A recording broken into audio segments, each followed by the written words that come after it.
Hello అండి, welcome to my channel Indian Gruhalakshmi. అందరూ బాగున్నారా? నేనైతే బాగున్నానండి. మా శ్రీకాళహస్తిలో గంగమ్మ జాతర అండి.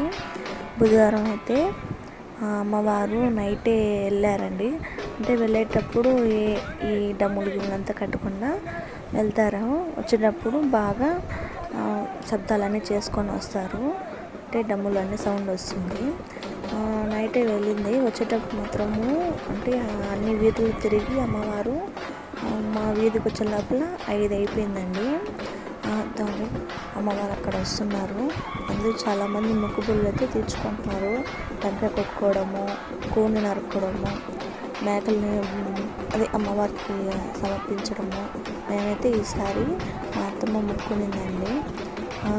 అదే గొర్రెనైతే నరుకుతారనేసి మాకు ఈ సంవత్సరం అయితే మేము మొక్కుబడి అయితే తీర్చుకుంటున్నాము. కుమ్మం పొడి కూడా రెడీ చేసిందండి మా అత్త. ఎక్కడ దేవుడు వెళ్ళిపోతాడని గబగబా ప్రిపేర్ చేసింది. దేవుడు అయితే వెళ్ళలేదు, ఇంకా కొంచెం లేట్ అయితే పట్టింది, టైం అయితే పట్టింది. ఇదండి మా కుమ్మం పొడి కనిపిస్తుంది కదా, అదే అండి. ఓకే అండి. పిల్లలందరూ డ్యాన్స్ అయితే బాగా ఎంజాయ్ చేస్తున్నారు. దేవుడు అయితే దగ్గరికి వస్తున్నారు. మా కాళహస్తి గంగమ్మ అయితే సూపర్ అండి, చాలా బాగుంది. తిరుపతి గంగమ్మ కానీ, చిత్తూరు గంగమ్మ కానీ చాలా బాగా రెడీ చేస్తారు. బాగుంది, చాలా బాగుంది. అమ్మవారు అయితే దర్శనం చేసుకొని అందరూ ఆశీస్సులు బాగుండాలని కోరుకుంటున్నాను. ఇదండి ఇంకా అక్కడ ఉంది, జూమ్ చేసి చూపిస్తున్నాను. దాని దగ్గర రావడానికి కొంచెం టైం పడుతుంది. నేనైతే ఫుల్ జనాలండి, 5 గంటలకైతే కూడా జనాలైతే వచ్చారు, చాలామంది వచ్చారండి.